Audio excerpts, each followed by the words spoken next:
If you're someone who works hard for the money that you make, this video is for you. If you are a woodworker, what do you do with that money after you make the sale? Do you put it someplace safe, or do you stick it in your pocket and walk around with it and hope you don't lose it before you get to the bank? If you're working a craft fair, where do you put that money so that you know nobody is going to steal it? So what I just opened up here is the Blacksmith 2 cubic foot biometric safe. Now, based on what I read about this thing, it has some pretty awesome features, and if it's half as good as the reviews say it is, I think this is going to be a great investment. So again, I just took this out of the package. I have done nothing with it yet, so this is what you get. You can see they still have the padding in here for the doors, and it feels like we've got our backup key in here. I want to test this thing out, so let's get started. Now, I don't know about you, I'm someone who actually reads directions, and the directions say the first thing I should do for this is use the key to open it up. So the key should be in this bag, and there's actually 2 keys in here. So let's open this thing up. Okay, in my brain I know they did not give me a bag of money in this safe, but I'm gonna open it with the hopes that there's gonna be a bunch of hundreds in here. So let's see what we got. We have a battery backup, some anchors, and a plastic clip. I'm a little disappointed. But you know what? It's okay. Let's check this thing out. All right, as I just mentioned, these locks are pretty heavy duty. Looks like up here is probably where batteries go. Yes, it is. Now, I'll tell you, the inside, this is pretty spacious. Has a nice felt bottom. And those 4 holes on the back are where these things would come in handy. So if you're someone who's going to be keeping this in one location, you use those 4 holes right there with those anchors. And what that will do is you'll actually anchor it into the wall so someone can't just grab it and walk away with it. So a quick story about where that would have come in handy. For years, I worked for a little pizza place in upstate New York. And one night, somebody actually broke in and stole the safe. Now, this was a very heavy little safe, but it was just sitting there. So it looked like the person was actually able to kind of get into a garbage can and then drag it out of the place. That's how heavy this thing was. But if something like this had been used and it had been mounted to the wall, they would not have been able to do that. And I'll tell you this, the owner would not have had as bad of a day as he did. Throughout the rest of this video, I'm going to show you all the awesome features this safe has. But real quick, if at any point you decide this is something you'd like to purchase, there is a link below in the description. And more importantly, there is a discount code for 25% off, WWKING25. I know in the beginning I was saying, hey, this is something you could literally bring with you to a craft fair or something, which you could. I know some of you were like, why would I bring that big thing around? And the truth is, it's not super heavy. If you were going to be in a place for hours and hours all day, stick that underneath your work area. I could definitely see that being something you do. But lots of places would want something like this just to keep for good. Whether you have a little small business or you are a school or a church.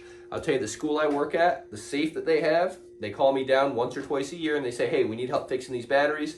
The batteries go bad. I have to rip the front of the thing off and put new batteries in just so they can open it. A safe like this is different. First off, they don't need to open it every time they put something in because you have your Dropbox, which I'm going to test out in a second. But the other big thing is there's 3 ways to unlock this thing. I just used a key. Key is always a safe backup. The other stuff fails, use your key. There's also a keypad and there is the biometrics, which is the one I'm most excited to test out, and I'm going to do very shortly. So as far as I'm concerned, this is one of the big selling points right here. This makes it so you don't need to open the safe all the time. Full disclosure, this safe was a gift. I'm not being paid anything to say anything I'm going to say here. I was just asked to test it out and see what it does. So that's what I'm going to do. Think about it like this. There may be people that you want to be able to put money into the safe, but you don't want them to be able to take money out of the safe. Maybe you have those employees where you're like, hey, put the money in here, but you don't quite trust them enough to have them get access to it afterwards. This is perfect. So let's actually test it out. I've got a wad of singles here, 100 big American dollars, as my son would say. I'm gonna stick in here, drop it right there. And there it is. I shouldn't need to say this, but I'm going to. In a real life situation, don't leave the door open when you're doing that. This is just for demonstration purposes. So you may be thinking, okay, what's gonna stop somebody from reaching down in through there and getting that money back out? Well, let's take a look. If you look here, the way they did it, there's just those little grooves in the back. So they would have to be able to get something through those little grooves down inside of there to hook whatever they wanted, and then pull it back up through those little grooves. So you're not getting money out through there. So I'm really eager to test the other ways to open this, but the first thing I want to see is what actually fits in here. So I have a few different things I'm going to stick in here just to show you how big this thing actually is. All right, so the first thing I'm going to stick in is this little safe, which fits very nicely in there. And if you are someone who has firearms that need to be locked up, you could fit a firearm along with plenty of ammunition in here. What if you have special tools you want to lock up? It's just a basic DeWalt drill, but just to show how big this thing is, I can actually stand it up in there if I really wanted to, or lay it down, whatever works. Now, maybe you have an expensive tool or a drone or something you don't want people messing with. Right here, I actually have a laser engraver. This one is pretty handy. It is something that folds up. So I'm gonna actually fold up this laser engraver, and let's see if this thing fits in there.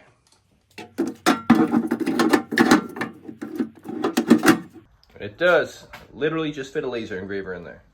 Oh, and you know, your bag of money. There you go. So I think it's safe to say this thing has plenty of room. Now, let's look at the other ways to open it. So I'm going to show you how to set up your password on here, because I'm going to learn how to do it for the first time right now. So let's do it.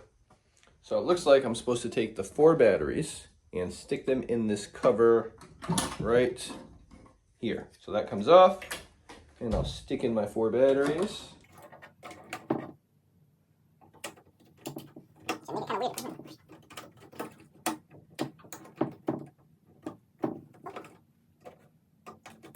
There we go. All right, take this thing out of here.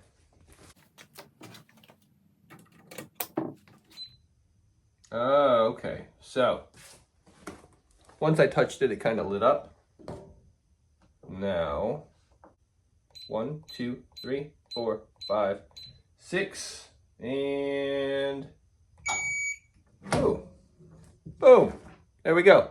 So the default password, which it has in here, is 1, 2, 3, 4, 5, 6, and then pound, or I guess it's hashtag now. Almost the same combination as the air shield in Spaceballs. So the obvious next question is, how do I change it? And it looks like there's 2 different ways to do it here. You can make an administrator password, or you can do an ordinary user password. I'm the administrator as far as I'm concerned.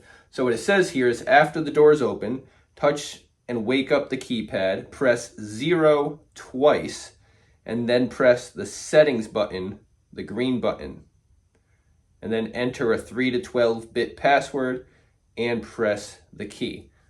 You're not going to get to watch me here.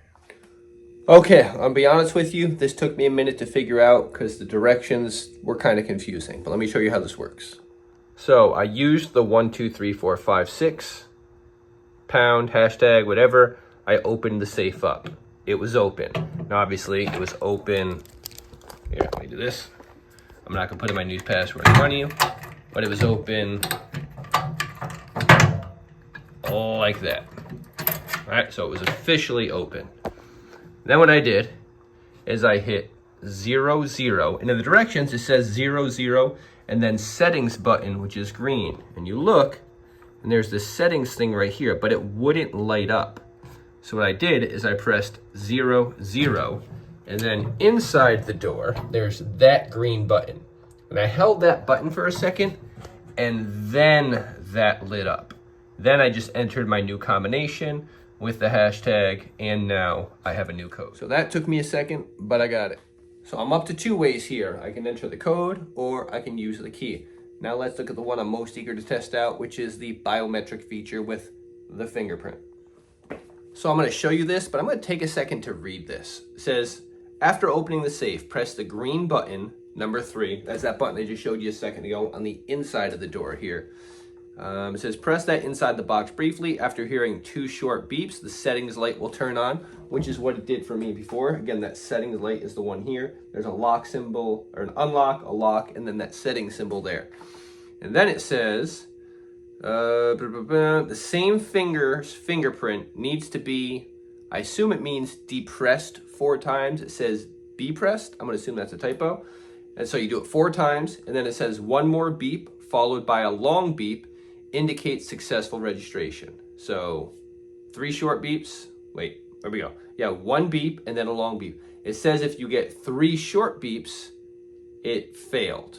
All right, and you can register up to 30 fingerprints here. So one thing it actually recommends is doing your finger kind of a couple different ways and maybe doing each of your fingers just so you have a lot of different options to make sure it reads properly. But I'm gonna try and set this up. Let's see if this works. So the safe is open. I'm gonna press the green button. All right, press the setting. All right, so 1, 2, 3, 4.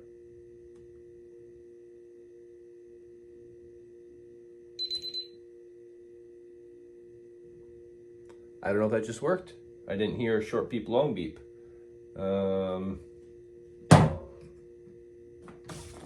Let's try it.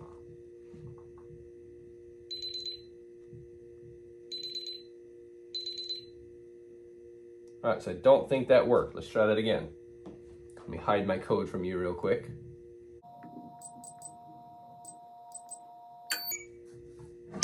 You didn't see that. I'm gonna try that one more time.